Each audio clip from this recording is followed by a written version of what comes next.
NCB times ಮೀಡಿಯಾಗೆ ಸ್ವಾಗತ. ನಾನು ದರ್ಶನ್ ಹುಣಸೂರು. ದರ್ಶನ್ ಮನವಿಗೆ ಕೊನೆಗೂ ಸಿಕ್ತು ಮನ್ನಣೆ. ಕಾಲಹರಣ ಮಾಡಿದ್ದಕ್ಕೆ ಪವಿತ್ರ ಗೌಡ ಬಲಗೈ ಬಂಟನಿಗೆ 5,000 ರೂಪಾಯಿ ದಂಡ. ಈ ಅದೃಷ್ಟ ಅನ್ನೋದು ಎಂಥವರ ಬದುಕನ್ನ ಕೂಡ ಬದಲಾಯಿಸ್ಬಿಡುತ್ತೆ. ಅದೇ ಕೈ ಕೊಟ್ಟಾಗ ಚಿನ್ನದಂತಹ ಬದುಕು ಕೂಡ ಚಿತ್ರಾನ್ನ ಆಗೋಗುತ್ತೆ. ಇದಕ್ಕೆ ಸದ್ಯ ಜ್ವಲಂತ ಉದಾಹರಣೆಯಂತೆ ಇರುವ ದರ್ಶನ್ ಸದ್ಯ ಮತ್ತೊಮ್ಮೆ ಪರಪ್ಪನ ಅಗ್ರಹಾರದಲ್ಲಿ ಕಾಲವನ್ನ ಕಳೀತಾ ಇರುವಂತದ್ದು. ದರ್ಶನ್ ಮತ್ತೊಮ್ಮೆ ಜೈಲು ಸೇರಿ 216 ದಿನಗಳಾಗಿದೆ. ಕಳೆದ ಬಾರಿಯಂತೆ ದರ್ಶನ್ಗೆ ಈ ಬಾರಿ ಹೊರಬರೋದಕ್ಕೆ ಸಾಧ್ಯ ಆಗ್ತಾ ಇಲ್ಲ. ಕೊನೆ ಪಕ್ಷ ಇದ್ರೆ ನೆಮ್ಮದಿಯಾಗಿರ್ಬೇಕು ಅನ್ನುವಂತಹ ದರ್ಶನ್ಗೆ ಜೈಲಲ್ಲಾದರೂ ಕೂಡ ನೆಮ್ಮದಿ ಇದೆಯಾ ಅಂದ್ರೆ ಅದು ಕೂಡ ಇಲ್ಲ. ಒಂದು ಕಾಲದಲ್ಲಿ ದೇಹಿ ಅಂತ ಹೇಳಿ ಬಂದವರಿಗೆ ಸಹಾಯದ ಹಸ್ತವನ್ನ ಚಾಚ್ತಾ ಇದ್ದಂತಹ ದರ್ಶನ್ ಖುದ್ದು ಇಂದು ದಯನೀಯ ಸ್ಥಿತಿಯಲ್ಲಿದ್ದಾರೆ. ಎಲ್ಲದಕ್ಕೂ ಅರ್ಜಿ ಸಲ್ಲಿಸಬೇಕಾದಂತಹ ಅನಿವಾರ್ಯ ಪರಿಸ್ಥಿತಿಯಲ್ಲಿದ್ದಾರೆ. ದರ್ಶನ್ ಪಾಲಿಗೆ ಸದ್ಯದ ಸಮಾಧಾನ ಅಂತ ಹೇಳಿದ್ರೆ ಪ್ರತಿ ಬಾರಿ ಅರ್ಜಿ ಸಲ್ಲಿಸಿದಾಗ ದರ್ಶನ್ಗೆ ಹಿನ್ನಡೆ ಆಗ್ತಾ ಇತ್ತು. ಆದರೆ ಈ ಬಾರಿ ಅರ್ಜಿಗೆ ಮುನ್ನಡೆ ಸಿಕ್ಕಿದೆ. ಹೌದು, ಅಸಲಿಗೆ ಮೊದಲ ಬಾರಿ ಬಂಧನಕ್ಕೆ ಒಳಗಾಗಿ ದರ್ಶನ್ ಪರಪ್ಪನ ಅಗ್ರಹಾರದಲ್ಲಿದ್ದಾಗ ವಿಜಯಲಕ್ಷ್ಮಿ ಆಗ್ಲಿ ದಿನಕರ್ ಆಗ್ಲಿ ಅವರನ್ನ ಸುಲಭವಾಗಿ ಭೇಟಿ ಮಾಡಬಹುದಾಗಿತ್ತು. ಪತಿಯ ದರ್ಶನ ಪಡೆಯುವಂಥದ್ದು ಆಗ ವಿಜಯಲಕ್ಷ್ಮಿ ಅವರಿಗೆ ತುಂಬಾನೇ ಸುಲಭ ಆಗಿತ್ತು.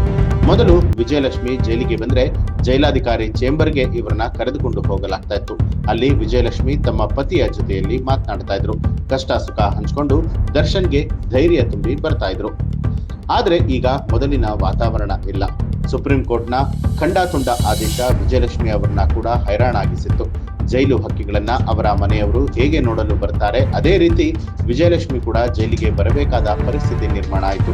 ಬೇರೆ ಕೈದಿಗಳ ಸಂಬಂಧಿಕರು ಭೇಟಿಯಾಗೋದಕ್ಕೆ ಕಾಯುವಂತೆ ವಿಜಯಲಕ್ಷ್ಮಿ ಕೂಡ ಟೋಕನ್ ಪಡೆದುಕೊಂಡು ಕಾಯಬೇಕಾಯಿತು. ಈ ಹಿನ್ನೆಲೆಯಲ್ಲಿ ಕುಟುಂಬಸ್ಥರು ಒಳಗೆ ಬಂದು ಭೇಟಿಯಾಗೋದಕ್ಕೆ ಅವಕಾಶ ನೀಡುವಂತೆ ನ್ಯಾಯಾಲಯದಲ್ಲಿ ಮನವಿಯನ್ನ ಮಾಡಿಕೊಂಡಿದ್ರು.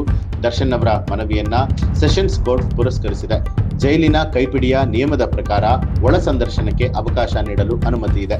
ಈ ಹಿಂದೆ ದರ್ಶನ್ ಅವರ ಕುಟುಂಬಸ್ಥರು ಒಳಗೆ ದರ್ಶನ್ ಅವರನ್ನ ಭೇಟಿ ಮಾಡಬಹುದಾಗಿತ್ತು. ಇದರಿಂದ ದರ್ಶನ್ಗೆ ಚೂರು ನೆಮ್ಮದಿ ಕೂಡ ಸಿಕ್ಕಂತಾಗಿದೆ. ದರ್ಶನ್ಗೆ ಚೂರು ನೆಮ್ಮದಿಯನ್ನು ನ್ಯಾಯಾಲಯ ಕರುಣಿಸಿದೆ. ಆದರೆ ಇದೇ ಸಂದರ್ಭದಲ್ಲಿ ಇಲ್ಲೂ ಕೂಡ ಕೆಲ ನಿಯಮಗಳನ್ನ ದರ್ಶನ್ ಪಾಲಿಸಲೇಬೇಕು. ಒಳ ಸಂದರ್ಶನಕ್ಕೆ ಸಮ್ಮತಿ ನೀಡಿರುವಂತಹ ನ್ಯಾಯಾಲಯ ಜೈಲು ಅಧೀಕ್ಷಕರಿಗೆ ಅಧಿಕಾರ ಕೊಟ್ಟಿದೆ. ಜೈಲಿನ ಸೂಪರ್ಡೆಂಟ್ ದರ್ಶನ್ ಅವರ ಮನವಿಗೆ ಮನ್ನಣೆಯನ್ನ ಕೊಟ್ಟರೆ ಮಾತ್ರ ದರ್ಶನ್ ಮನೆಯವರು ಒಳಗಡೆ ಹೋಗಿ ಭೇಟಿಯನ್ನ ಮಾಡಬಹುದು. ಇಲ್ಲದೇ ಇದ್ರೆ ಇಲ್ಲ. ಜೈಲು ಅಧೀಕ್ಷಕರ ಅನುಮತಿ ಕಡ್ಡಾಯ ಅಂತ ಹೇಳಿ ನ್ಯಾಯಾಲಯ ಆದೇಶದಲ್ಲಿ ಹೇಳಿದೆ.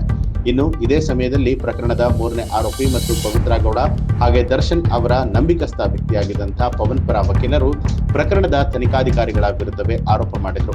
ತನಿಖಾಧಿಕಾರಿಗಳಲ್ಲಿ ಒಬ್ಬರಾಗಿರುವಂತಹ ಎಸಿಪಿ ಚಂದನ್ ಅವರನ್ನ ರೇಣುಕಾಸ್ವಾಮಿ ಕೊಲೆ ಪ್ರಕರಣದಲ್ಲಿ ಆರೋಪಿಯನ್ನಾಗಿ ಪರಿಗಣಿಸಬೇಕು ಅಂತ ಹೇಳಿ ಪವನ್ ಪರ ವಕೀಲರು ವಾದವನ್ನ ಮಾಡಿದ್ರು. ಅರ್ಜಿಯನ್ನ ಕೂಡ ಸಲ್ಲಿಸಿದ್ರು. ಈ ಅರ್ಜಿಯನ್ನ ನ್ಯಾಯಾಲಯ ತಿರಸ್ಕಾರ ಮಾಡಿತ್ತು. ನ್ಯಾಯಾಲಯದ ಸಮಯವನ್ನ ಹಾಳು ಮಾಡಿದ್ದಕ್ಕೆ 5,000 ರೂಪಾಯಿ ದಂಡವನ್ನ ಕೂಡ ವಿಧಿಸಲಾಗಿದೆ. ಈ ಒಂದು ಮಾಹಿತಿಗೆ ಸಂಬಂಧಪಟ್ಟ ಹಾಗೆ ನಿಮ್ಮ ಅನಿಸಿಕೆ ಅಭಿಪ್ರಾಯವನ್ನ ಕಮೆಂಟ್ ಮಾಡಿ ತಿಳಿಸಿ. ಹಾಗೆ ನೀವು ಕೂಡ ನಮ್ಮ ಚಾನೆಲ್ ಅನ್ನ ಸಬ್ಸ್ಕ್ರೈಬ್ ಮಾಡಿಲ್ಲ ಅನ್ನುವಂಥದ್ದಾದ್ರೆ ಈಗಲೇ ಸಬ್ಸ್ಕ್ರೈಬ್ ಮಾಡಿ ಬೆಲ್ ಐಕಾನ್ ಒತ್ತಿ.